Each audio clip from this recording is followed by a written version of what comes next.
Ladies and gentlemen, welcome to Townsville Basketball Stadium for this round 4 matchup between the Townsville Flames and the Ipswich Force. My name's Mark Roble for the women's game tonight, and I think for both games tonight we're going to be up here together. Yep. Joining me is Mike St. Maurice. Mike, tell us, you've had a little bit of a chat to Luke. Coach Brennan, what's he got to say about tonight's game? So he wasn't real happy with the performance of the group from last week, and he worries that there might be a little bit of carryover. He spoke at length about the multiple weapons that Ipswich has and the defensive assignments that they sort of game planned about this week. So just as he went through the list, though, you know, Amanda Johnson and Rachel Mate and Georgia Williams, Bree Farley off the bench, you know, they've got a lot of players that they're going to have to hold accountable. There is a lot of firepower there in that Ipswich team, and I had a chance to chat with Coach Brad George, and look, he's pretty happy with where the team's at right now. They're 2-1. They dropped that one game against Mackay where he basically just said they just could not hit a shot in the fourth quarter. I think they went something like 0 for 21 or something like that in the fourth quarter, and Mackay finished over the top of them. But he sees this as a crucial game, wants to make sure they get some momentum on their first big road trip for the year, and want to take that momentum they got from Rocky last week. So Sure. Yeah. And they're off to Cairns then tomorrow night, is that right? Yep, correct. You know, so I guess as one of the coaches last year of that Northern Double, you were always preferring them to play Cairns first, drive 4 hours, and then you get them on the back end. So, you know, the tank is full for Ipswich tonight.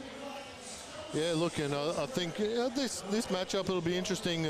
Another week where the Townsville group's kind of been together a bit more, Mike. You know, we talked last week about the fact that so many of the players came in late, or they've had disjointed preparation and haven't been together much as a group yet. So a full week together at training this week. Yes, but unfortunately for Coach Brennan, Elise Kiplocks will not be suiting up for Townsville tonight. The clearance did not come through in time, so just adding to the list of frustrations for Coach Brennan. He's hoping for next week. He believes he'll have his full complement of players. So we're about to tip off here, and Townsville have sent out the same starting group as last week. So we've got Lisa Brennan, Alicia Froling, Michaela Cox, Harriet Carey, and who am I missing? Oh, Courtney Perry, of course. And for Ipswich out starting, we've got Rachel Mate, Georgia Williams, Amy Lewis, Amanda Johnson, and Kylie McLaren. That trio of guards is going to be a really tough ask for Townsville. And then Bree Farley to come in off the bench as well is a great spark for them too. Yeah. So they can all shoot the ball. Johnson is super active. She can shoot the ball herself. So we'll see how Townsville tries to handle that. We're underway, and Ipswich will get first use.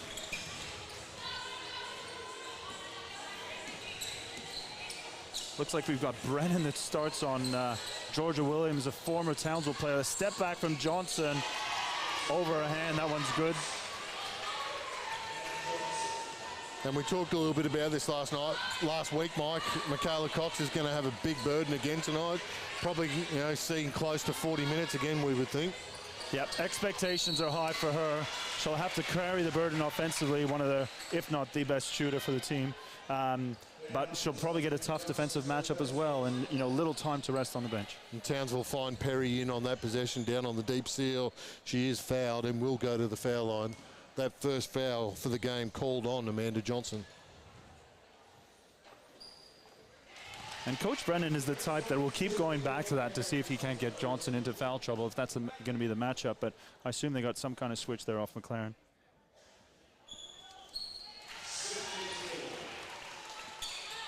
A positive start from McLaren. You see Townsville straight into this familiar 1-2-2 half-court trap. They ran a little bit of that last week. And dropping straight into that 2-3 zone by the look of it. McLaren with the elbow catch. She'll let it fly, and that one's good. Talking to Coach George before the game, and he commented how smart McLaren is, and just her IQ on the court. Speaking of smarts, I was a bit disappointed. Perry was wide open, but she saw the cutting Froling, dished it for an easy 2 points. Johnson on the attack, turns it over. Good defense from Townsville there, just walling up, taking that space away, and there was no one to find open. As Cox steps behind the screen, Perry with the offensive rebound. And Townsville playing out of this high sort of horn set at the moment, trying to drag, you know, McLaren and Johnson away from the rim. I would have liked Froling to cut to the ball side there. She would have got a great position over the smaller player, but she sat on the other side of the split line. Smaller player was able to get a hand in there and tip it away. So both teams successful on their first couple of trips and just a little bit sloppy on the last couple. A few turnovers crept in.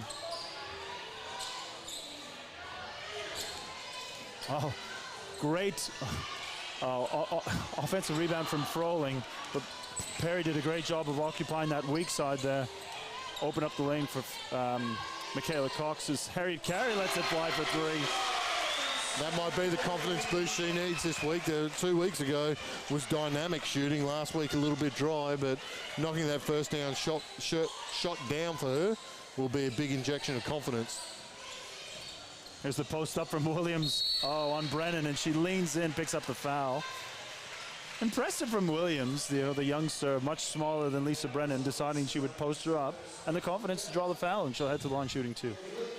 Probably not the way that we would have presumed that matchup would go. You'd think Williams would be trying to drag Brennan to the perimeter instead. Well, she shot the ball so well this year to start. She's always been known as a shooter. So, but, you know, Georgia's someone that works really hard on a game, and, you know, maybe the post up against a bigger player is something she's been working on. And back home, in her home tonight, Georgia playing in front. I see her mum, an avid Townsville person, sitting down on the baseline with a Ipswich 4 singlet on as Ipswich come up with the turnover. Ipswich give Townsville a bit of Townsville medicine, a bit of pressure here, and they throw it away twice. Uncharacteristic from Michaela Cox. I'm not sure that Brennan's going to tolerate that happening too many times. They're calling a timeout. He's holding his nerve at the moment, but... Another dangerous pass there across the split line that Johnson almost got to. Brennan bullies her way to the basket. Perhaps lucky to not pick up the offensive foul. Williams no good at the rim. As Ipswich hold on to this narrow 1-point lead.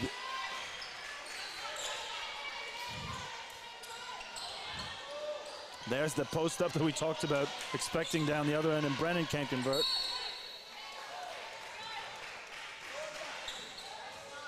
Coach Brennan asking for the same foul that was called against Lisa down the other end.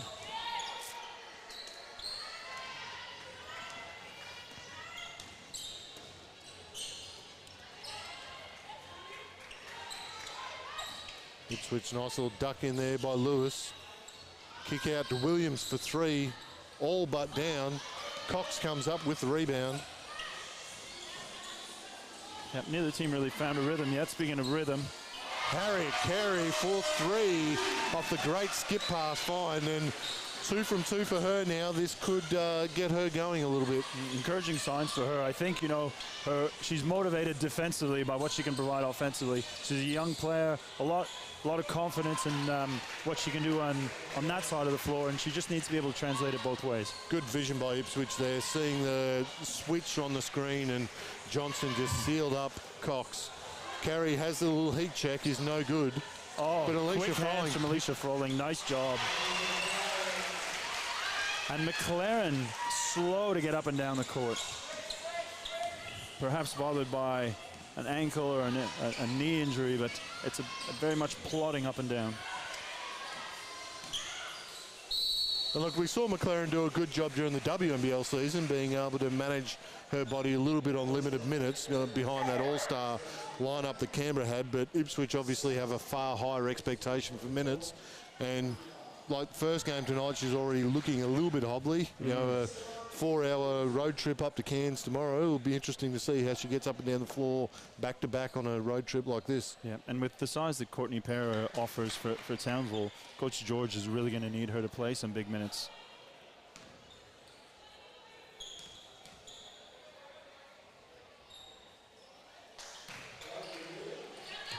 So Ipswich now into this extended pressure out of the free throws. Townsville handling it a lot better this time.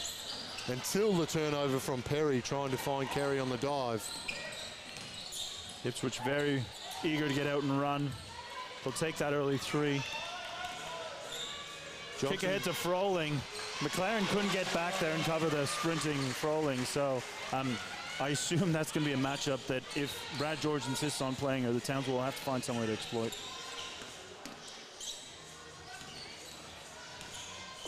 And we Spin did move see from Johnson. We did see the first sub from Ipswich, apologies, at that last free throws, and Farley into the game for Williams. Great move from Perry, but gets blocked from the recovering Johnson. I was talking to Coach Brennan about matchups and what he wanted against Johnson, and he spoke about taking advantage of Alicia Froling's length. And that's Johnson's second foul. Reach in against Lisa Brennan. Just couldn't resist sticking the hands in there. Now more substitutions coming for Ipswich. We have Michaela King and Lauren O'Sullivan entering the game. So there we go. We changed the front line completely. New 5 and 4 man for Ipswich, as Courtney Perry also checks out for Townsville as this carry. So Townsville still maintains the height advantage here. Alex Fowler's checked in. And Ainsley Walsh in the guard spot.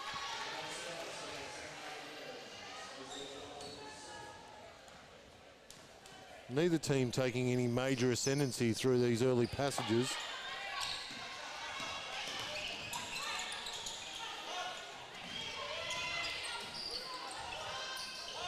Lots of talent off the bench for Townsville there as well, to have the luxury to bring in Alex Fowler and Ainsley Walsh, two, well, actually former development players at the WNBL. And Alex Fowler announcing this week her decision to go to college next year and head off, or this year I should say. Yep. Heading off to Portland and joining Hayley Andrews. Yes, so it'll be a bit of a dynamic duo. Congratulations to her and her family on choosing Portland. I know she was very excited after she came home from that trip. Here's the Alex Fowler spin move. They're going to say that they kept moving in and took her space away, and she'll head to the line shooting too. Alex really good around the basket and elite in transition. But her real strength, I would say, is probably her defensive ability. So now we have three bigs here for Townsville, and Alex can guard 2 through 5 with this lineup.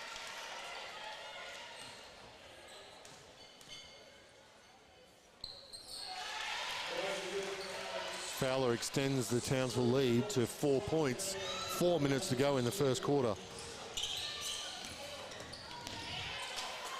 A bit of extended pressure there from Townsville themselves.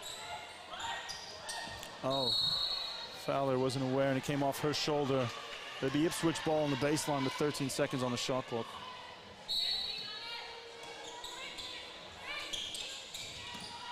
They look inside, but the ball is turned over. Brennan leading the break, pushing out to Walsh. Well, they skip to the corner to find Walsh for the 3. That one's long. Great box out by O'Sullivan.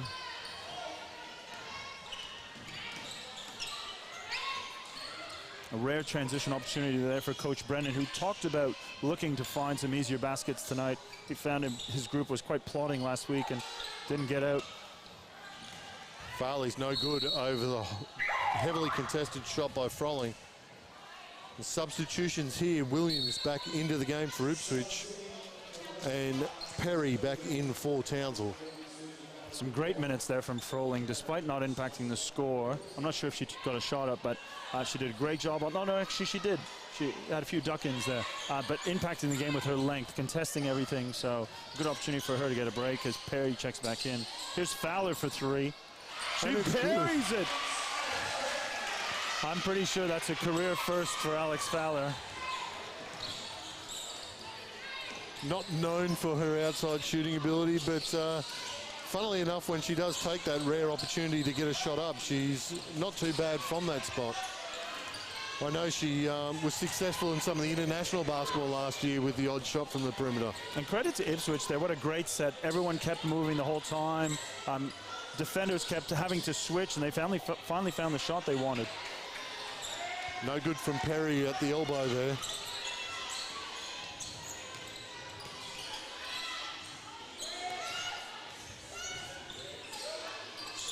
Crowded on top of each other a little bit. Ipswich, great duck in. Nice Amy little, Lewis with that veteran move.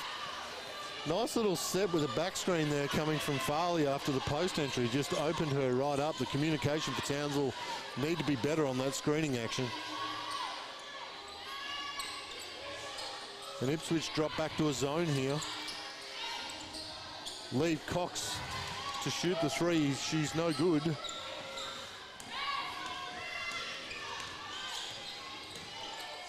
Ipswich looking to cut into this lead. They're trailing by 3, a minute 45 left here in the first quarter. Here's Lewis for 3. She's long, and Cox comes up with a rebound, and here's a 4-on-3. Fowler leading the break, but they can't find her. They give it to Perry inside. She spins. Nice little duck in from Brennan, who can't convert, though.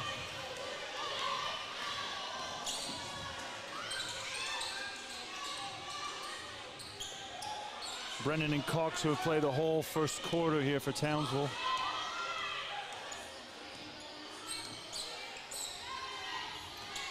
Shaylee Browning looks to check into the game here. She might be Brennan's sub. Ipswich with a nice little round the post move there by King. Oh, great seal from Fowler. Sullivan complaining that she was hooked. And Browning does come in for Brennan, and we see McLaren come back in for King for Ipswich. My apologies, she was the one complaining. King, not O'Sullivan.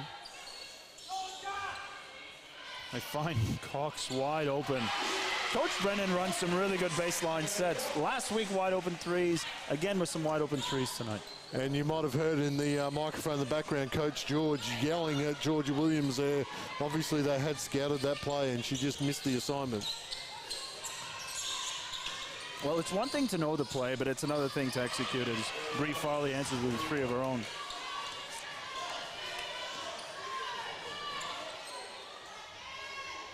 Walsh looks to slow things down here with a 1-point Townsville lead. They'll hold out for a possible last shot. 3-second margin between shot clock and game clock. Cox attacks at the elbow, finds Browning in the corner. Oh. Kick back to Cox for 3. Is good. buries it. Fouled by Williams.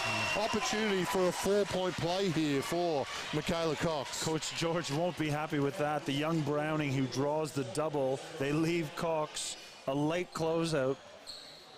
Just a little lapse of concentration and communication in that zone. You know, Williams just dropped a little bit lower, a little bit too low on the potential Browning penetration. Shaylee Browning, who at the tender age of 16, I'd be confident wasn't looking for that shot for herself. And turnover by Ipswich, sloppy play there. So with 2.6 seconds, Townsville will have the ball sideline out of bounds, leading by 5. Thought I might see a Brennan timeout there. He loves a timeout to end the game. Oh, Walsh with 1 second, lets it fly. Long off the iron, no good. But Townsville lead after the first quarter, 26-21. And while we've got this opportunity at time, we'll get around the other games a little bit to give some score updates. Down on North Gold Coast, the Seahawks currently leading at halftime over Toowoomba, 37-33. Casey Samuels, you know, she's hit a little rich vein of form tonight. 17 points at halftime on 5 of 6 3-point shooting. So good start for her for this game. And then in the other game going ahead tonight, the the Rip City team from the Sunshine Coast lead the Brisbane Capitals women 39-23 with 2 minutes to go in the second quarter. And Rip, from my research earlier this week, really need that win. They lost a few close ones, and they have a pretty good roster. I remember speaking to Coach McCracken as he was recruiting that, and he was really happy with who he was going to get. So, well, you've got Rochi, you've got Palvas, you've got Tapia, you've got Abbott, all those girls with WNBL experience, and some of them with very recent WNBL experience as well. Yep. As for the game here in Townsville, Michaela Cox leads Townsville scores with 7. She's ably assisted, though. Harriet Carey's got 6, as does Alicia. And off the bench, a really efficient 5 points from Alex Fowler from 1 shot. So For Ipswich, Amy Lewis has got 6, as well as Amanda Johnson, who sits on those 2 fouls. Brie Farley came off the bench, and she hit that triple, and King assisted with the deuce there as well. But they trail by 5. I thought Townsville did a reasonably good job of trying to contain that running game that I would have been worried about from if I was in his position against this youthful, athletic Ipswich team. We'll take a quick opportunity to say thank you this week again to the TCTC, the Townsville Technical College from Heatley High School, who provide all the great resources here in Townsville for this live stream to go ahead, and the great work they do week in, week out. Back underway in the second quarter with Townsville having first use of the ball. Carry to Fowler. Elbow jumper is good. Quarter time we see Catherine McGregor entering the game for Ipswich for her first minutes tonight. Catherine McGregor, one of those great young Ipswich products, from under 12s now, and I believe she's finished her junior career and probably move on to under 23s. But Ipswich have possibly been the best Southern team at developing their juniors into QBL level players. Sure, some other clubs will debate that, but it's always a challenge down south, isn't it? With the clubs all so close together, players see opportunity to get a few more minutes at another club, particularly when it gets to that QBL level. So the loyalty maybe not there, but Ipswich seem to do that better than other clubs. I would think so. Like over multiple age groups, they've had some standout players, and not just one, but several that have played with each other. And sure, some of them have moved around, but as I think back on my last 10 years of experience coaching in the junior ranks in Queensland, I would say Ipswich, for me, for those Southern teams, has done the best job. Perry with the elbow jumper is good, and the lead is out to 7 for Townsville. Harriet Carey late on that split line help, but Lewis can't convert.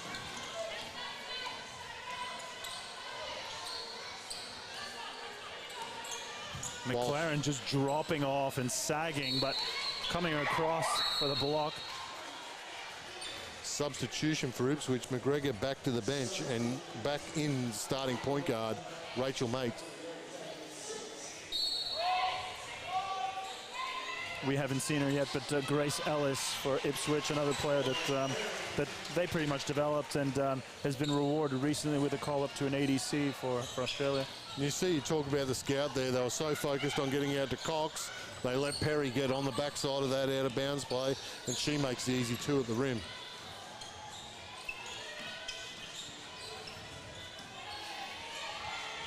Ipswich find O'Sullivan on the mismatch down in the post. Oh, unlucky bounce there. It was all but down. Oh, the kick ahead. There's Fowler from Cox. Brad George wants to talk it over. So we see an 11-point lead here now to the Townsville Flames, leading 34-23. Great positive start and a lot of energy. I think one thing, we'll look at the numbers, but obviously last week Townsville had, 8 or 9 turnovers in the first quarter. They've definitely looked after the ball a little bit better today, and that's reflecting on the scoreboard. That's right. And some of those combinations, even though we spoke about a disrupted preseason, for Townsville at least, is very familiar. Michaela Cox and Alex Fowler spent all the WNBL season training with each other, and she knew where she was going to get to on that offensive rebound. Alex sprinted down to the X, and a strong kick ahead off what was considered to be a made basket is a bit of a 4-point swing, which is why Brad George just wanted to talk it over there. Yeah, because it really was, the only person inside there was O'Sullivan, on that shot attempt. There was no one going to the glass, so it really is, no excuses on defensive transition there. We see Johnson coming back into the game for Ipswich, so Coach George rolling the dice a little bit. Probably, wouldn't want to take that risk maybe quite as early with the 2 fouls, but Johnson's going to have to play a little bit passively here, just to make sure she doesn't pick up that 3rd foul and get them in trouble here. I liked what I saw there of Amanda Johnson coming out of that timeout. She reheld the group together and spoke, and looked like she was talking about making sure they stay connected with each other and that they communicate. You'd want that from your veteran imports who can sometimes be here just for the numbers. Farley launches the 3, is no good. Heavily contested by Cox, and now Townsville gets some run out. Big post up from Perry, working hard inside against McLaren. They can't find her, though. They give it out to Fowler. It's extended. 13 seconds left on the shot clock. Michaela Cox trips up and throws it to Johnson, and here's Bree Farley on the break. Perry's chasing her down, but won't get there, and Farley converts the 2. And apologies if I put the curse on Townsville there. First possession out of the timeout. We get a turnover after talking about how good they've been with the ball. Brennan left open after Farley had a little slip on the floor. Referee stops the game just to get the floor wipers out from where Cox went down on that last possession. So over the last 4 possessions, I'm not sure that other than the wide open layup that was taken, either coach would have been happy with that. Heavily contested jumper from Bree Farley there. Really stagnant in both Townsville possessions, never seeing the other side of the floor before letting it fly. And that's what's been so good about both teams, that they move the ball really well, a lot of off-the-ball action, occupy weak side. McLaren, great find. Johnson on the dive, and Fowler with the foul. The basket is good, and Johnson will go to the free throw line for the M1. McLaren just getting a head start, getting back home. Figures if she starts now, by the end of the free throws, she'll make it.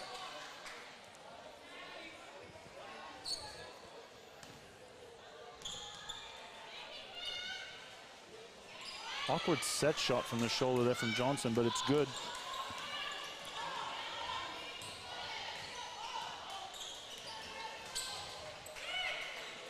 Oh, Carey wanted to launch it. Picks up the dribble. Now she does. And makes the long 2. Your favorite shot, Mr. Mike? Well, her heels were on the 3-point line, but geez, that was heavily contested. And I'm not sure her teammates thought that was predictable. So in terms of grading shot value, yeah, it went in, and it's worth 2 points, but they probably could have found a better shot. And Harriet there could have done a better job on the defensive rebounds as well. So foul called again on Fowler here, off the ball. That's her second foul now. Well, she had some really good minutes there, and you know, you'd be Brad George thinking, yep, that's great when you've got Fowler on 2 fouls, but Froling checks back in, so.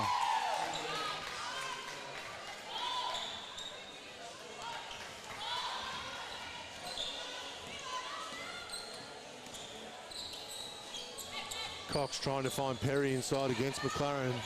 They go to work against each other. Perry's no good on the first. Almost comes up with the O board, but Ipswich get it. Kick ahead to mate, and then finds Johnson.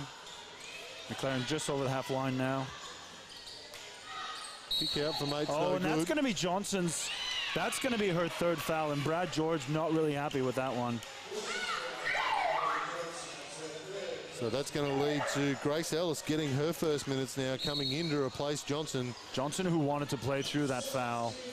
I'm trying to have a chat with Brad George, who's not paying any attention to her. And we see Williams come back in for Lewis. It's a tough one. I mean, she's got that international experience. She's one of the elite players. It's a tough decision at times. You know, there's 5:40 left here in the third quarter, in the second quarter, and you let her play through that, knowing that she's been in these situations before. But they're in touching distance right now, Mike. You know, like you don't want to take that risk because you want her there for the end of the game. The challenge has been that the momentum really wasn't their way until Johnson checked back in. Correct. And if she checks out, you know, as Townsville puts it inside and look to convert this and 1 here, it might allow Townsville to get back in the rhythm that they had found a little bit earlier. And what it also forces is McLaren to have to play more minutes because they haven't been able to use those 2 in rotation yet because Johnson came out in foul trouble. McLaren had to come out for some rest, and it's going to have to extend McLaren's minutes a little bit here. Ipswich nice with their press breaker. Find Ellis at the rim. Oh, great offensive rebound. They're going to say that's a shooting foul. Perhaps a classic makeup call there. Foul is called there on Michaela Cox. And as I mentioned earlier, Grace Ellis now checks into the game. She missed her first shot, did a great job chasing her own miss. Undersized 4-man, can shoot the 3. Great young player.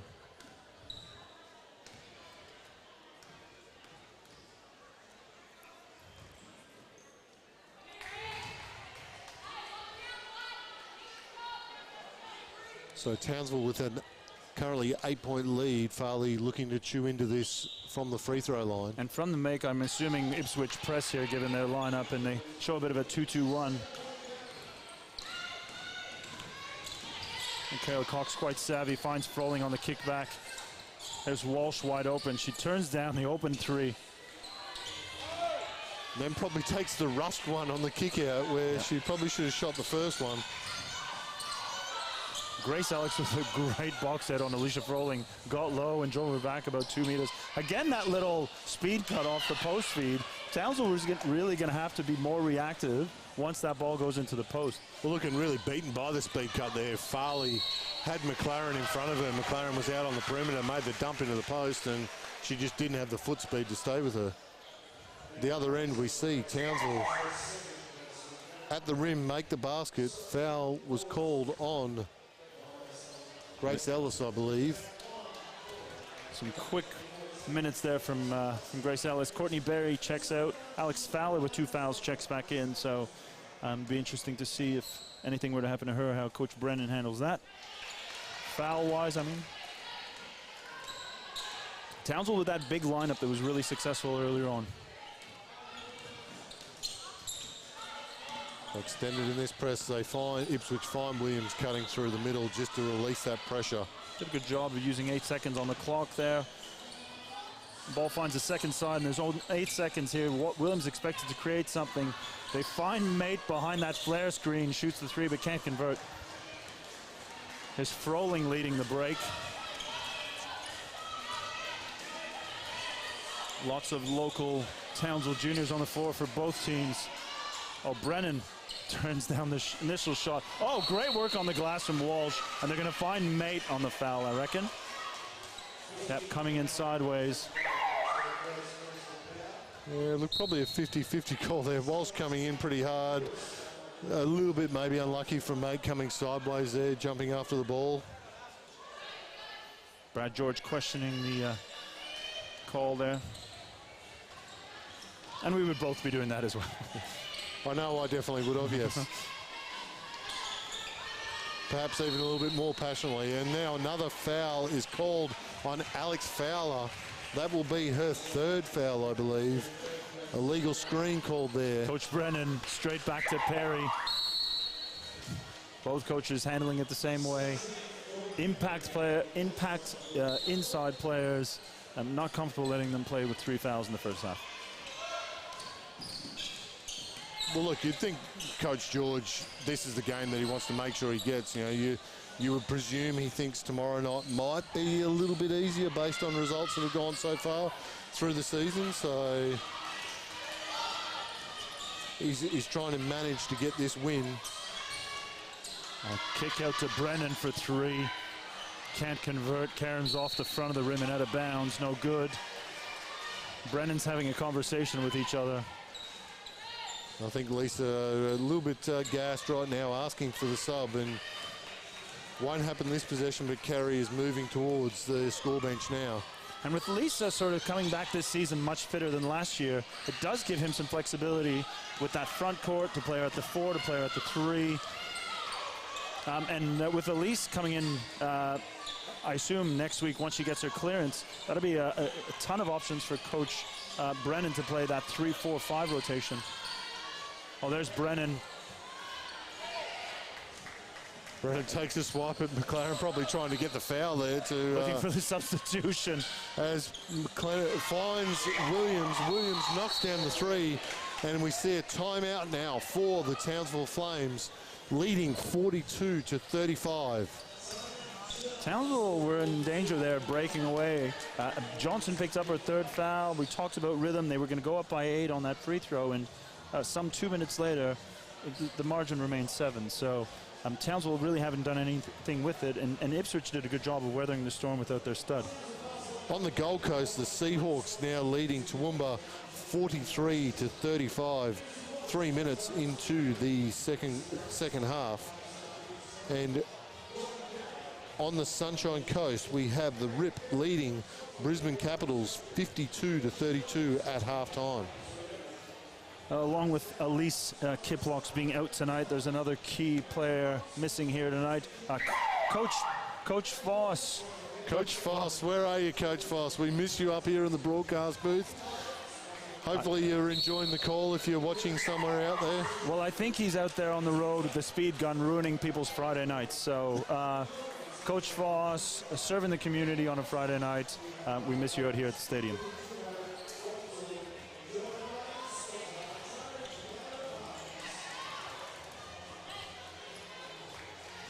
So Townsville will resume here. 2 minutes 50 to go in this first half, leading 42-35. Relatively high scoring, Mike, for what we saw last week at least anyway. Well, and it's going to tick one of Coach Brennan's boxes around, wanting to just be more active, more involved, putting up some points, feeling good about themselves, you know, as players trying to find some combinations. It's okay to win. But you put 65 points up and you think, well, we just sort of fell over the line. He's already at 44 and there's 2.5 left here in the third quarter.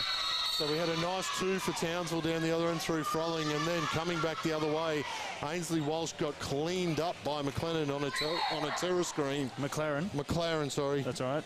In the backcourt, and Walsh a little shaken up by that. McLaren taking confidence out of putting a player down, going and knocking a three, but great sportsmanship there. McLaren walks over to the bench and just gives Walsh a little bit of a pat on the back as she walks off, and making sure that she's all right. And I'd gone on a little bit of diatribe there, and I didn't notice. Was Townsville calling out that screen? Who does Ainsley Walsh need to talk to after this game? Well, there was a lot of separation. I think Perry might have been fairly well detached from her matchup, which would have been McLaren there. So some of those combinations still to be worked out. Oh, they feed it to Perry despite being doubled before the catch. Kick out to Harriet Carey, who buries the triple. Harriet Carey, one of my favorite juniors. Such a personality. She's such a personality with that kid. Like she's fun, she's jovial, she's a little bit cheeky at times. Hyper competitive. Yeah. I mean, great kid, great family. Had an opportunity to coach Magella as well, and great kids, great parents. So Townsville by 9 as the second quarter's coming towards an end. Townsville using Perry a lot as a pivot out of the post. Absolutely, playing out of that post as Harry Carey rewards him. Another triple. Coach George wants to talk it over. And Townsville lead 50-38 on the back of back-to-back triples by Harriet Carey. She's going to need a nickname. 50-50. Maybe it's 50-50. Shows up half of the time. And I know her well enough to be able to make that joke. So it's kind of working like a fly-in, fly-out minor at the moment, isn't it? Week on, week off. So we'll see what she can do next week, but certainly tonight she has turned up ready to play. Yeah, she helped tick over that half century there. Towns will sit on 50 points at the moment with 90 seconds left here in the first half. Lead by 12. Coach George just wants to draw up something where they get a predictable shot and can organize themselves. As you mentioned, Townsville really been playing through that post action. Luke Brennan, a former big man himself who fancies himself a bit of a Magic Johnson. That would really fit into the style of play that he wanted to sort of set up for Townsville when he took over. Look, I know from spending a lot of time, as we both did, with Luke Brennan during the last fire season, he does consider himself a little bit of a Magic Johnson out there. So that's a great analogy. And just a few little subtle changes. So obviously Townsville working the ball a lot better. You've got Carey knocking down some shots, which she didn't do last week. But then the other factor as well, Alicia Frolling, a bit more offensive contribution this week. She did not take one field goal opportunity last week. She's 4 of 5 from the field tonight. Wow, great change for them. And that's difficult for Ipswich to scout. They watch a game where this elite offensive rebounder and great defensive player doesn't take a shot, and how do you prepare your team for that in the eventuality that she decides, actually, I can contribute on the other side of the ball? McLaren's no good with her three-point attempt. And Townsville can just put a little bit of a nail in here before half-time with a good execution down the stretch. They find Perry down low, another 2. And the lead is now 14. If we're doing halftime interviews, I want Luke Brennan this week as opposed to last week. You can have Brad George. A big post up there from McLaren, and she's got to get back on D if she physically can. They throw it into Froling. Carey thinks about taking that three. Decides, I'm going to show a little bit other my game, and Alicia Froling, that's her best part of her game, offensive rebounding and putbacks. So we'll see last shot here for Ipswich. They slow down and look to get into a middle on-ball action to finish off the half. Yeah, they'd want to feel good about themselves coming off this, looking for some kind of score. They got the switch, but they weren't really able to create anything out of it. So at half-time, we will see the Townsville Flames taking the lead by 16 points at half-time, leading 54-38 against the Ipswich Force. We'll just take a couple of minutes to run through some stats as Mike St. Maurice makes his way down to the sideline, hopefully getting an opportunity to catch Luke Brennan before they go into the rooms. And at half-time, the stats line for Townsville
offensive production this week than last week. Thoughts?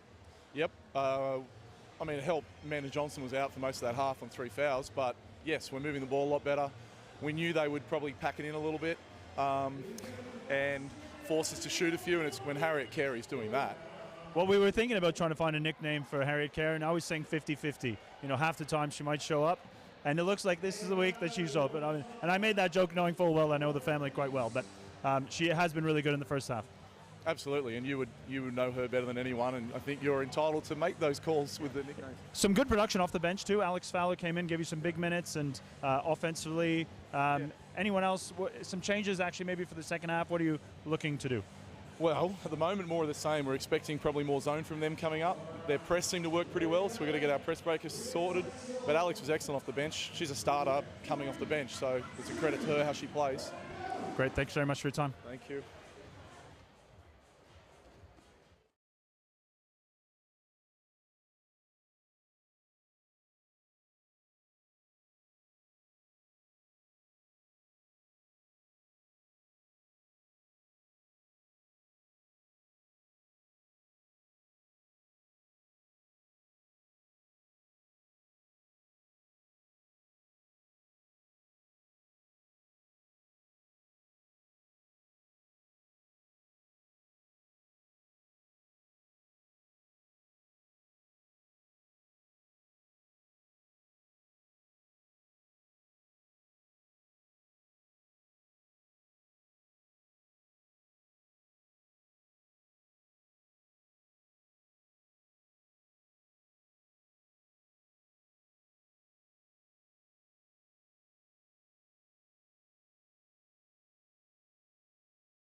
Welcome to the game back here in Townsville, where Townsville leads Ipswich 54-38 in our curtain raiser tonight.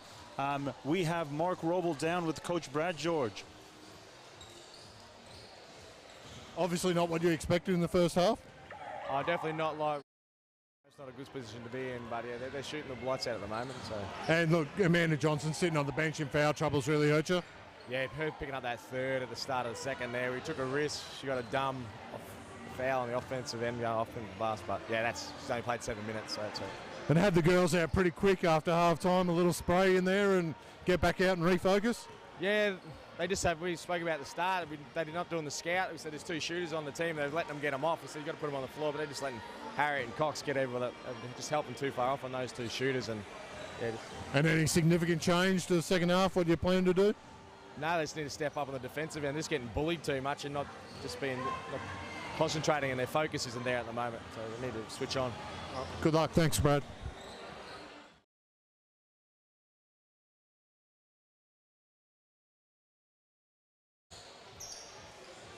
Townsville have been on fire in this first half. Key performers for them.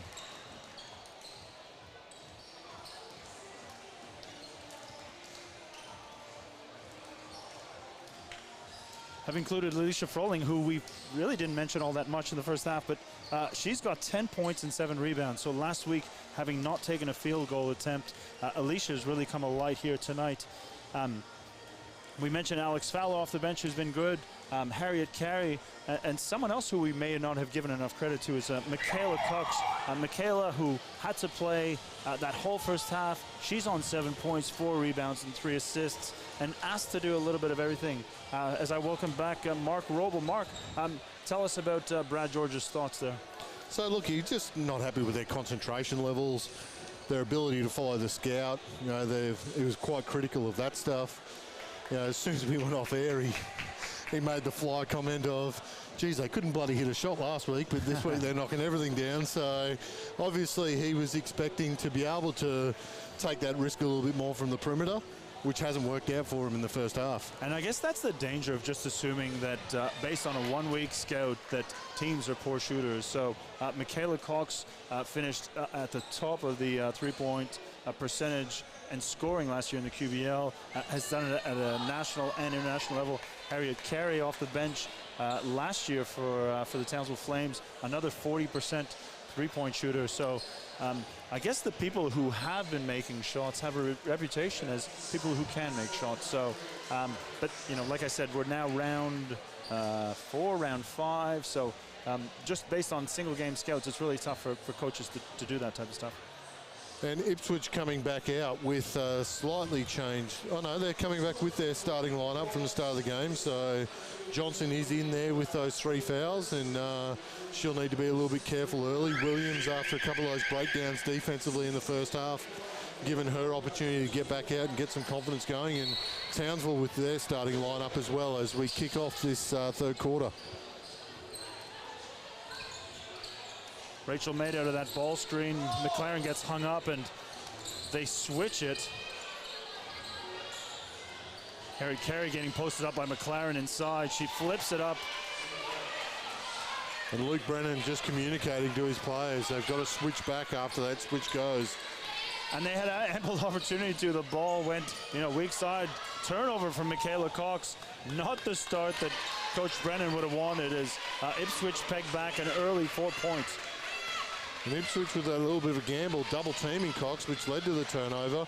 Harriet Carey with a rush baseline drive is no good, and Ipswich with a quick opportunity to go on a quick run here, and Luke Brennan has seen enough after only 45 seconds. Calls his first time out of the second half as the lead is trimmed to 10. Knowing Coach Brennan, he will not be happy. I would not enjoy being one of those players in that timeout. Harriet Carey, who had a layup contested inside as everyone stood around. No one got back in D-trans, and Ipswich fed them a layup down the other end. the missed opportunity to switch when Harry Carey got posted up by McLaren. Plenty for him to talk about. Look, we'll see what Ipswich did defensively here. Like, we had a quick turnover from Cox and then that baseline drive, and there seemed to be about 3 players around Carey as she forced up that layup. So there was some sort of a change-up defensively there. We probably just didn't see enough of it to pick up exactly what it was. A little bit of half-court trapping. You know, it might have been an extended 1-3-1 zone or something like that, just to throw some doubt into Townsville's mind at the start of this second half. And a great adjustment from Coach George to, peg back a quick 6 points on the road after he was very disappointed in that first half. As I looked over the Townsville lineup and thought, between Cox, Brennan, and Perry, that experience would sort of help them steady the ship and not feel too complacent. Look, I didn't see the teams come back out after second half. I saw Ipswich out here really early getting prepared for it. Was the Townsville group ready to go there, Mike? Or? Ipswich was really loose, and I thought maybe too loose, given for a team that was down by so many. As Lisa Brennan comes out of that timeout and buries a triple. She had previously been 1 of 8, I believe, leading into that shot. So McLaren finds Amy Lewis down low. Kick out for Williams, 3. It's no good. And Cox now out of the rebound, a little stumble. I know it was inadvertent, but it impacted the play. And perhaps, oh wow, Harriet Carey does a great job of saving the ball. And then it's thrown away by Alicia Froling, and it'll be a backcourt violation and Ipswich ball. That is definitely making the video review on Monday night when Coach Brendan brings his troops in together.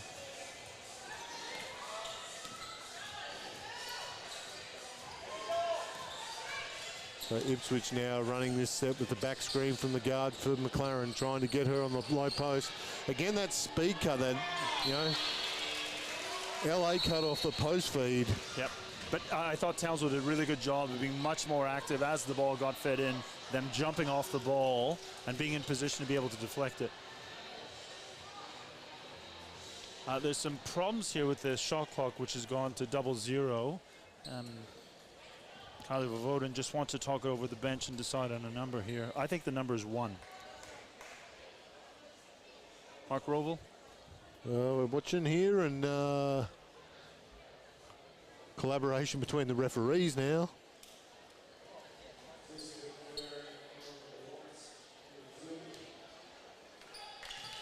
Oh, they're going to say turnover. I was actually being completely facetious about that shot, but clearly the shot clock had expired. The bench was on the money there.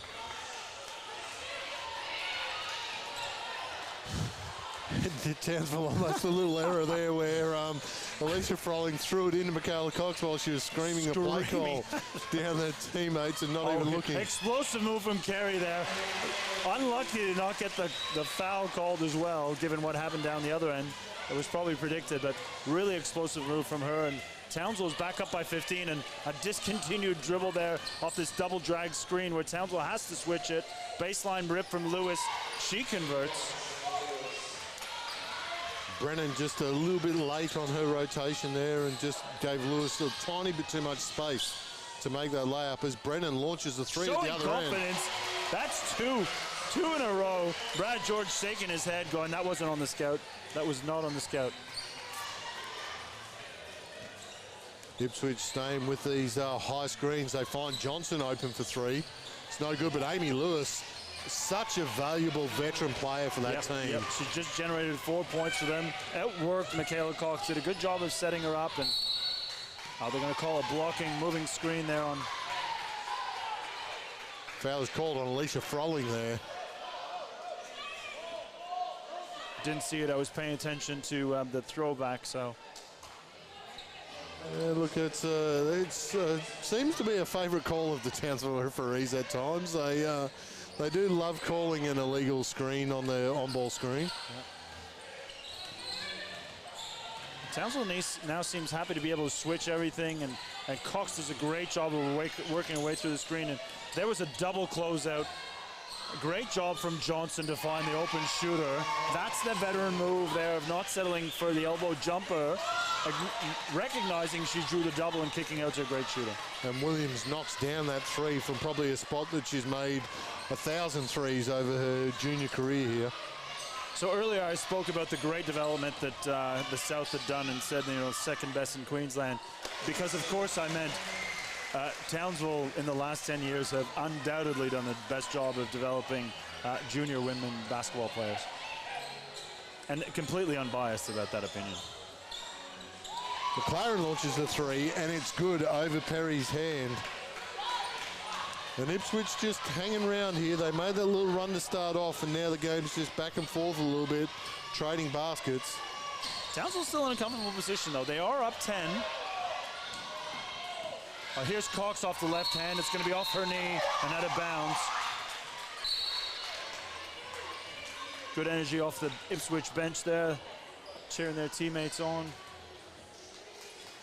Just while we're talking about Michaela Cox, just a quick shout out. I had a quick chat with her partner, Sam Hoare, over on the sideline. For those who don't know Sam, he's been through multiple ACL injuries and back, I think, with 3 ACL injuries, back on the field with the Townsville Blackhawks in the Intrastate League, and looking forward to possibly going out and watching him play on Sunday. Truly one of the good guys of sport. Congratulations, Sam, on being back out in the field. Again, both teams doing a great job of this, of playing through their post actions through different ways. Townsville more so the kick out on that weak side. Ipswich through those speed cuts.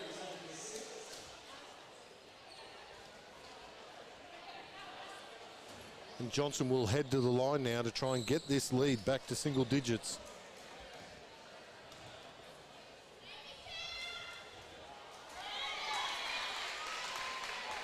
Johnson can't convert on the first.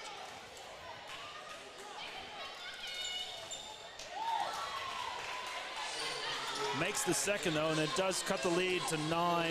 Here's that Ipswich pressure that generated a few turnovers early on, but Townsville made that adjustment.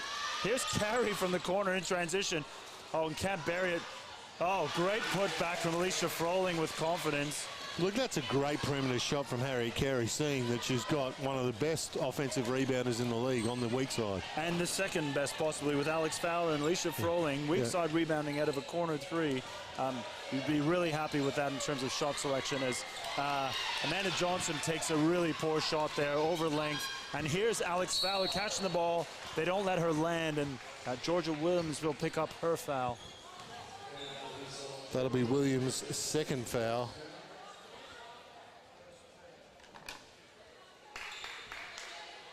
It really is a difference in this league to find locals who can step in, the likes of Harriet Carey at 17 years old, and now just turned 18 years old. I'm sorry, Harriet. Alex, who's 17, who can really add value and productivity in production. They find Alex on the switch. She kicks it out to Cox.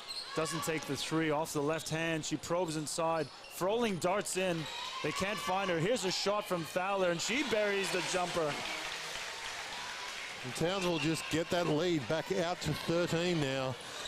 Just that settle after that quick run at the start of the quarter. And Johnson. Someone we continue to not give enough credit to is Michaela Cox, who allowed that play to develop and still hasn't had a breather. Fowler goes against McLaren in the low post. Kick out to Carey in the corner. Yeah, great extra pass, but a little bit slow. Explosive move from Lisa Brenning, turning back the clock and getting her own offensive miss. Shot fake, gets McLaren in the air. Nice little dump pass to Fowler. Mike, I like your optimism on the explosive, but I think I might need to go and check a dictionary for the definition of explosive. Well, perhaps they opened the gap for her or whatnot, but that first step really blew by her player. And maybe surprised herself and was long off the rim. Townsville double on the pass inside. Amanda Johnson really hasn't been able to impact the game as much as we've seen previously. Yeah, look, she had a slow start to the season, regained a bit of confidence. Like talking with Coach George before the game, she took a big dent of confidence in the WNBL season last year, where she came off a great QBL season, went to Sydney, didn't probably perform as what she would have liked, and then ended up spending a lot of time on the bench in Sydney. Yep. So he's really talked about trying to rebuild her confidence, and he expects her to be playing her better basketball later in the season, hopefully around finals time. I can't recall if she ended up with MVP, but she was certainly one of the candidates last year in the QBL. Could shoot the three, great offensive rebounder, big motor, ability to switch and guard a lot of players. So I can certainly see why Coach George wanted to recruit her back this year.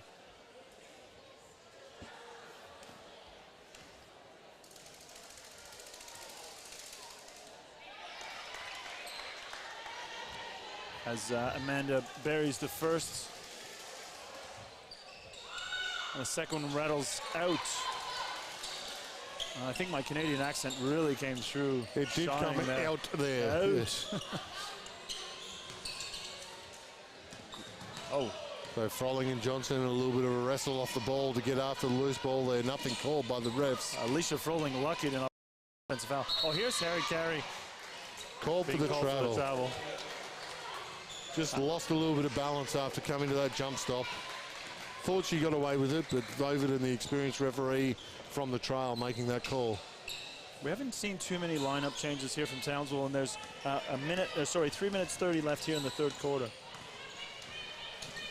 And Ipswich have probably been equally sort of committed to this group that they've had. McLaren buries another triple.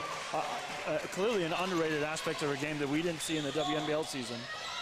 Maybe because you can't hit threes from the bench. Carey gets to the rim, nice finds little Fowler. end. And the foul is called on Georgia Williams. Fowler makes the two and will go to the foul line. Georgia Williams committing that foul in front of a strong contingent of her family on that baseline. And that's her third foul, so she makes her way to the bench as Rachel Mate comes back into the game. For Townsville, Harry Carey steps out and Ainsley Walsh comes back in, hopefully not feeling any ill effects of that first half screen.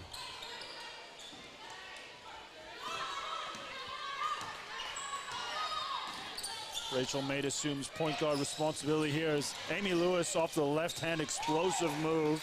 What a pickup she's been for Coach Brad George to steal her away from the Brisbane Caps program and just add another weapon to his arsenal. Here's Brennan off the right hand. Another explosive move from Mark Roble. Used the on-ball screen perfectly there and turned the corner. I thought they were going to get punished there in transition, but the pass wasn't quite on the money. Froling does a good job staying in front of Johnson there. Michaela Cox showing a bit of fatigue, maybe putting two hands on. But there was a good example of why Amanda maybe hasn't been able to impact the game as much as she may have wanted to. Alicia Froling's length and ability to move laterally has really impacted her.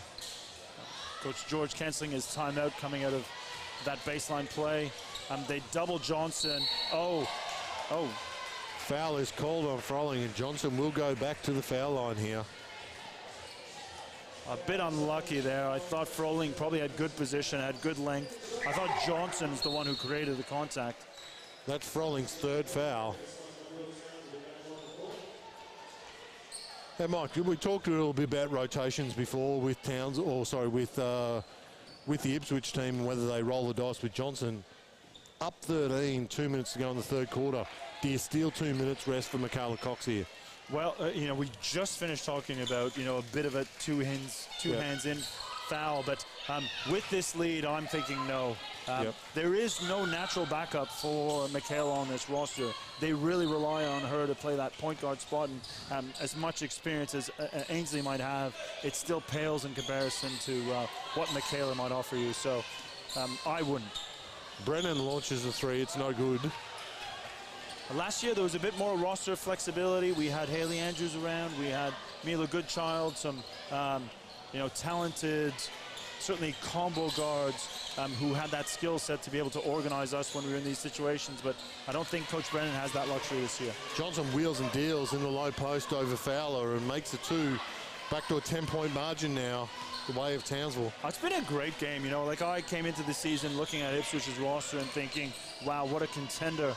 And as Michaela Cox is just short on that triple, which feeds into that thought around a bit of fatigue for her. But for Townsville to, despite all their challenges of getting the roster together, to be up by 10, have really done a great job. As Amanda Johnson has really done some work here once Alicia Froling hit the bench. And this is where that early timeout that Luke Brennan was forced to call in the third quarter comes back to hurt him, because where he probably wanted the timeout in the back half of this quarter to get Michaela Cox a little bit of a rest, he doesn't want to take that risk now. And here's a 3-on-2 for Ipswich here, looking to further that lead. Alex Fowler did a great job of recovering.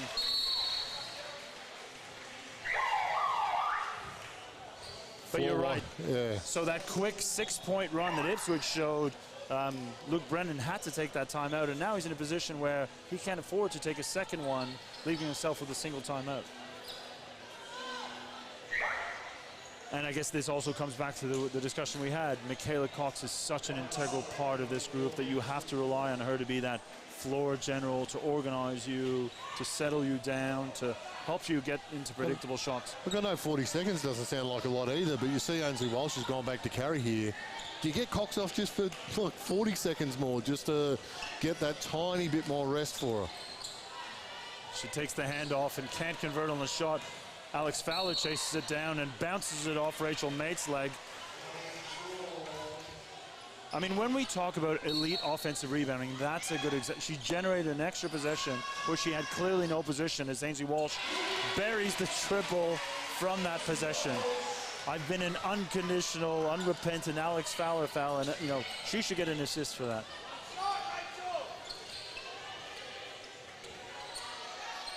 Oh, they tried to feed Johnson inside. Lucky pass gets through. She's triple team, kicks it out to Mate. She buries the triple. And it's back to 8 points as the clock expires. Cox launches the long shot. It's no good. And the Townsville Flames lead at three-quarter time. Ipswich halving that lead from half-time and is now 77-69 the way of Townsville. What an exciting game of women's basketball, considering what we saw last week in terms of a dour, a bit of a grind.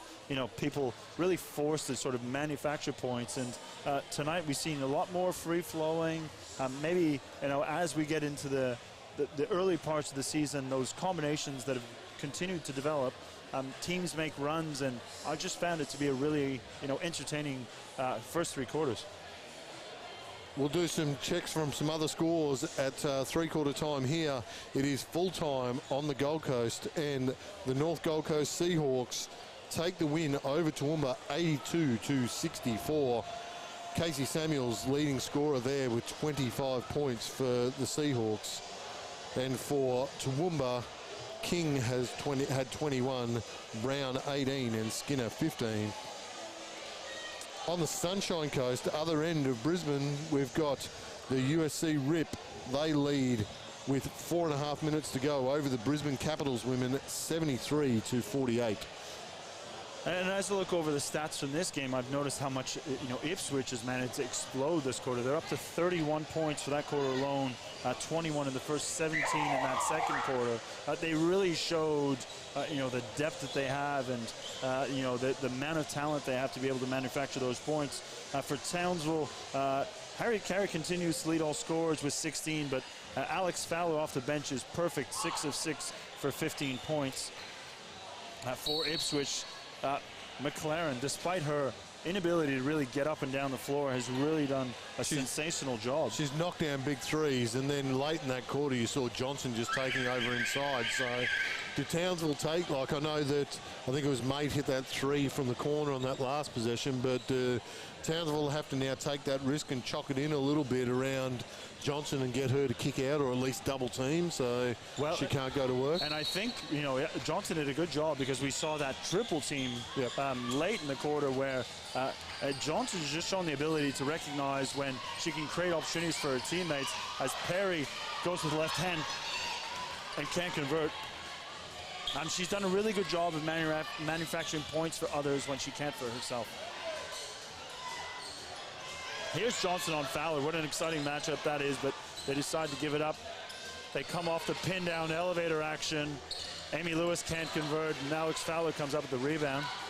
Nice little set coming out of that to start the first half for Coach Brad George. Turnover there by Townsville. Fowler just a little bit too much heat on that pass for Walsh.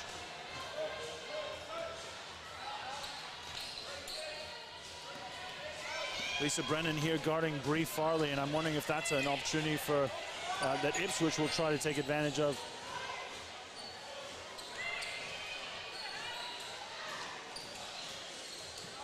Switches fine.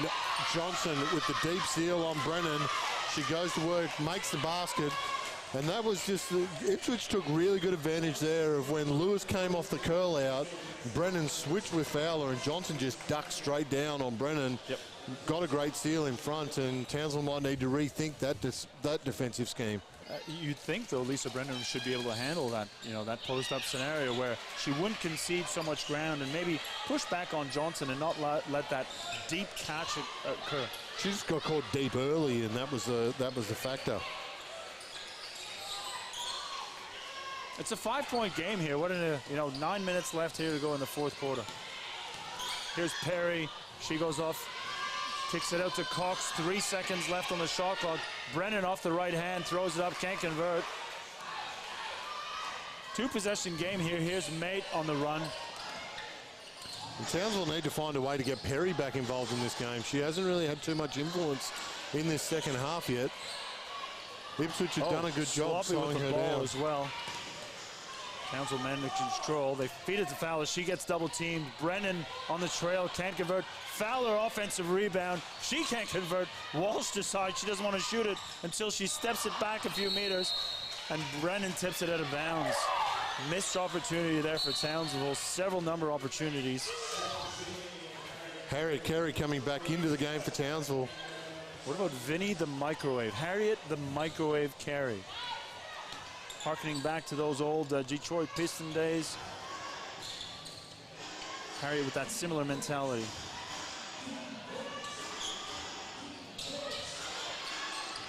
The double team in the corner, and somehow Johnson finds some way out of it. And they find Farley, who buries the triple, and it's now a 2-point game in Townsville's favor.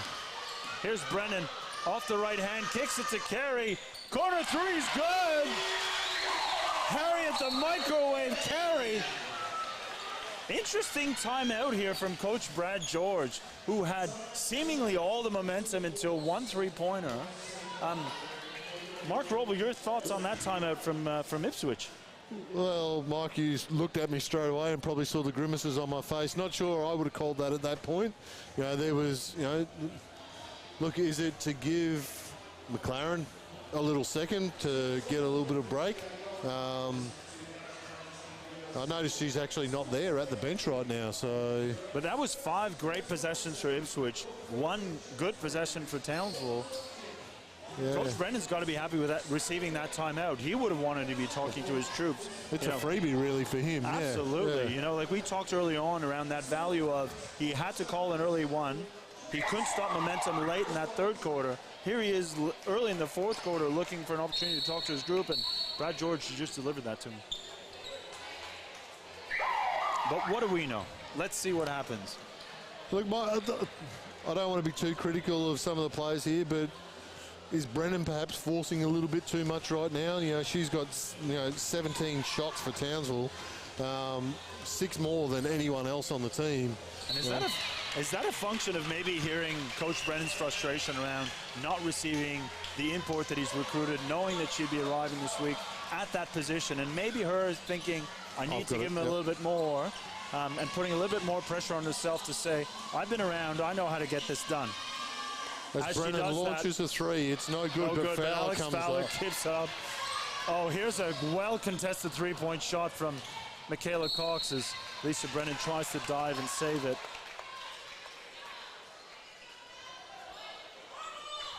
There'll be Ipswich ball here, trailing by 5, 7 minutes, 14 to go.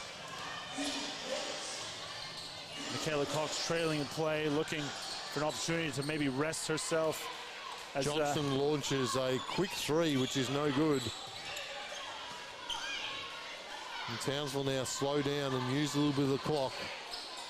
The plus-minus of this group is probably really good with this Fowler-Carey combination they've had with Cox and Perry, as Cox buries the elbow jumper and just gives a little bit of breathing room there to Townsville as they take lead 82-75.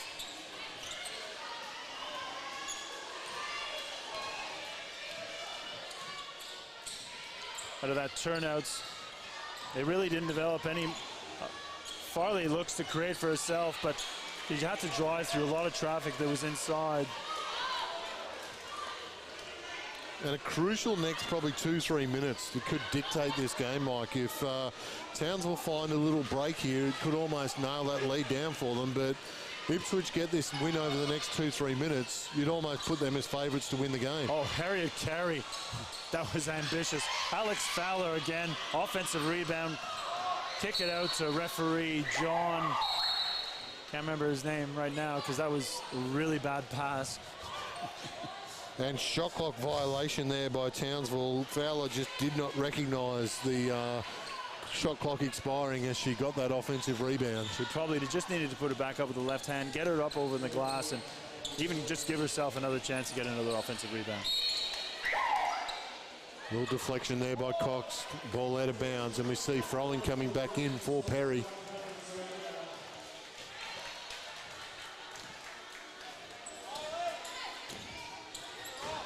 Heavy pressure there from Cox on Lewis.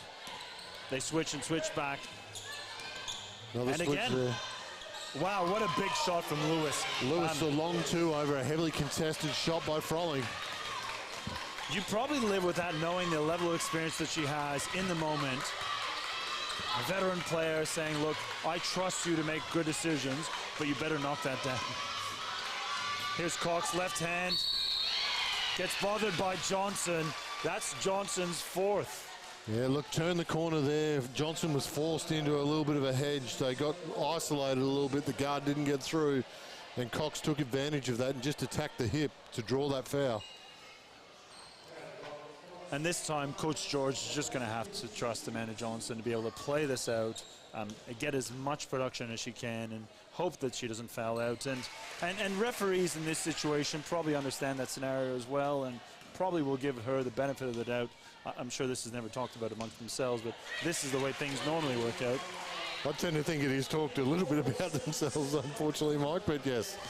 I do agree that Johnson will, he needs to keep Johnson in this game here. As she goes on the attack, launches the long two. Probably a nasty shot, no real pass-through offense. And there's the difference between the shot that Amy Lewis makes, which is heavily contested and goes in, where you think veteran move, and that one where you think you better make that shot if you're going to take it. Because it was real early, and it was heavily contested, and if you're one of the best offensive rebounds, you don't get a chance to get it. As we find Alex Fowler inside, she can't convert off the right hand, probably needs to go up with the left in that instance. Ipswich find Williams in the short corner. No good. Brennan comes up with a rebound. Brennan playing some real big minutes here tonight. At that 3 spot. No substitutions for either side coming up. Oh, Alex Fowler draws the foul from McLaren. McLaren knows she just copped a little bit of the body or a little knock on the head there as she acknowledges the foul was there. It sets us up for an exciting finish here with 4.5 minutes left. 7-point game, a really high-powered offense that comes into town, and with the Ipswich force and multiple weapons that remain on the bench. Full time on the Sunshine Coast, the Rip get the big win over the Brisbane Capitals. As you talked about, Mike, it was a win they probably really needed to get, 80-55. Alex Fowler can't convert either free throw. That big free throw misses for them. She's going to have to probably dig down and make those up on defense, which is her strength. Oh. Fowler just wrestles the ball out of Farley's hands there, goes down the other way. We see the ball tied up for a jump ball. It will be Ipswich ball here. She is 17 years old. How many 17-year-olds do you see chase over the ball screen, beat the guards to the ball, get the steal? I mean, the possession arrow is in their favor, but great work there from Alex Fowler.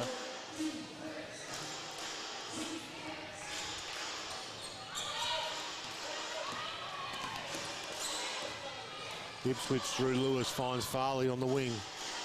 Works in the on-ball 2-man game with McLaren. Looking to go to work against Brennan in the post. It's no good off the rim. Great switch there for Townsville, that you put in a scenario where the more veteran and tiring player, Lisa Brennan, ends up on the post with McLaren. And Cox keeps going back. Oh, I'm going to put it, that is a flop. And that will be Fowler's 4th foul. And great veteran move by Bri Foley. And when I say flop, she recognizes the disadvantage that she's at and needs to sell that. Otherwise, Fowler will just elevate and go over her for the easy 2. It's good positioning for her to be in the first place, because you've seen Townsville over the last couple of minutes really work out that on-ball screen with Cox and Fowler on the wing. Fowler's got down to the rim off the slip a couple of times. So, well, the Dallas police are looking for the shooter on the knoll because someone got shot inside, and we're not sure who it is. So Coach Harvey Foss Lee Oswald is out there somewhere. Get on the hunt, Coach Foss, out there for us, will you? Need to find that sniper, Foss. Oh, and Alicia Froling here is going to be pinned on the foul. Holding foul called on Froling as Ipswich looked for that high-low action between their bigs. A little bit of PTSD moments here with these referees deciding they're all of a sudden going to take control of the game here. I assure you, no one paid a ticket to come see these guys do it. Ipswich find Williams open in the corner for 3. It's no good, but McLaren gets good hand over the top. Great keeps job the from ball McLaren alive. there, and she'll take that wide open 3. Is that the decision to leave her so wide open that she has whatever time she wants? Great chase there from Johnson to not foul, but really disrupt.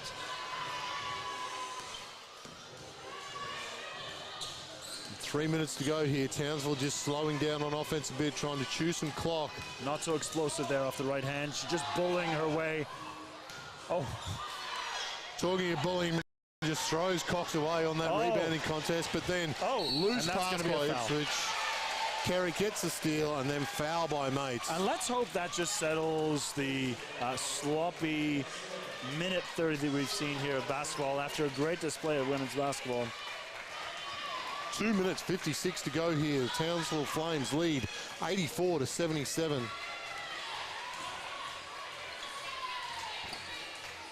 Getting a hand up. Johnson finds Lewis open in the corner. It's no good. And there's some tired-looking players out there right now, Mike. Well, we talked about it just before, around we haven't seen many substitutions. So, you know, both teams have shown a willingness to take that 3, but late in the 4th quarter, Ipswich have traveled up. Do they have the legs to be able to make that with not many substitutions?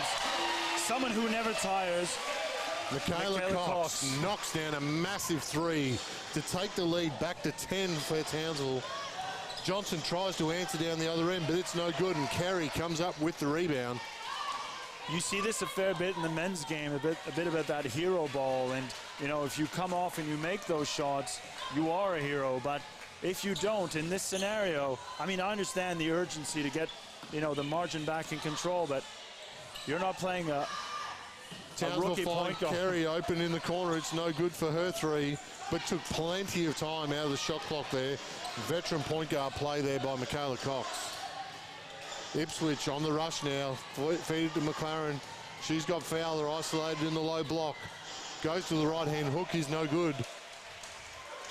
They really needed to score that possession. They needed to get it back to single-point margin, because now Michaela Cox has the ball in her hand.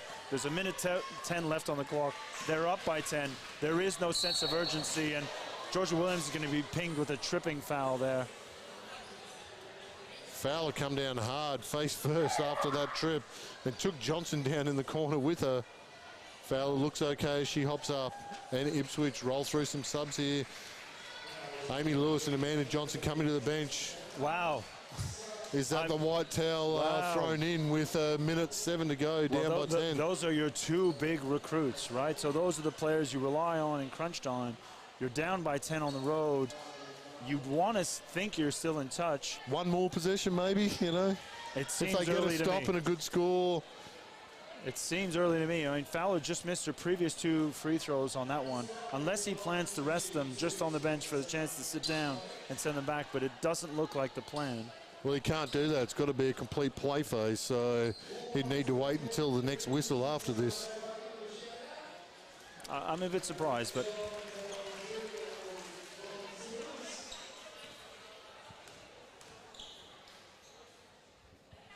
that probably begs the question, if you've made that move, why would you leave McLaren out there right now? That's right. McLaren, who you're very much going to need, you know, if you want to lock things up tomorrow, who's shown some level of discomfort, as Fowler misses 4 free throws in a row. And then turnover by Townsville on the rebound. And you just sat down your best rebounder. So you've conceded that possession. Lauren O'Sullivan just losing balance as she was contested for that rebound, falling on the baseline.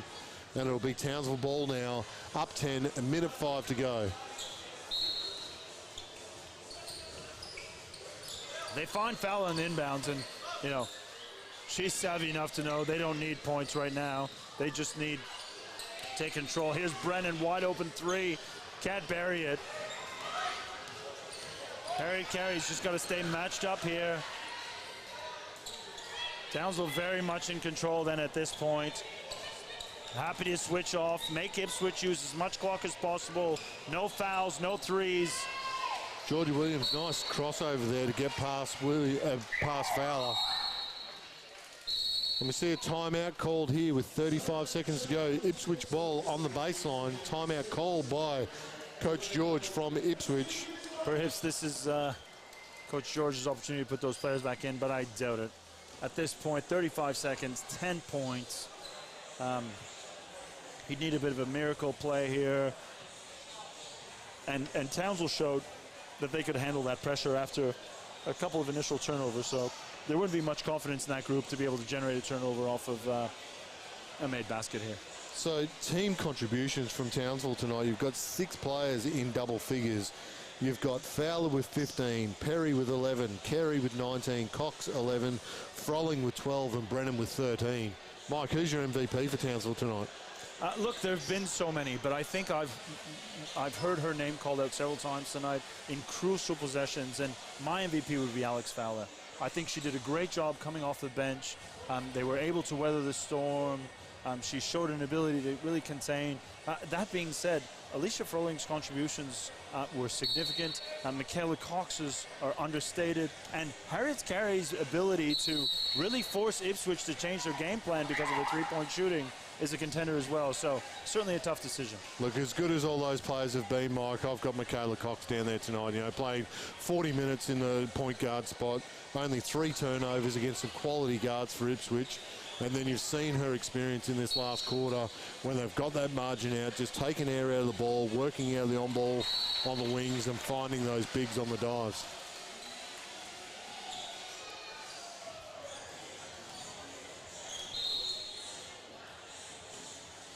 Six seconds left on the shot clock here for Ipswich.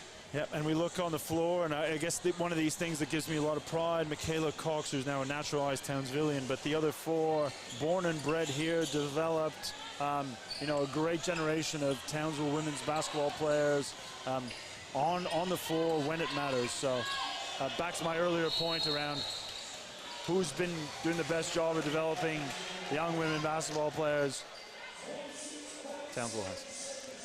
Mate gets rejected by Fowler, which led to a shot clock violation. And this will be a big win for the Townsville Flames. Probably one that I don't know if Coach Brennan would have had inked in the win column before the game. So to come up with this victory over a very strong Ipswich team at home has set them up for a good start to the season after dropping that first game at home. Absolutely. As Harriet Carey can't bury that three-pointer. Ipswich, who are in my mind the favorite for the QBL title this year. They have size, they have depth, you know, they have great coaching. So, you know, great win for Townsville. At full time, the Townsville Flames beat the Ipswich Force 87-77.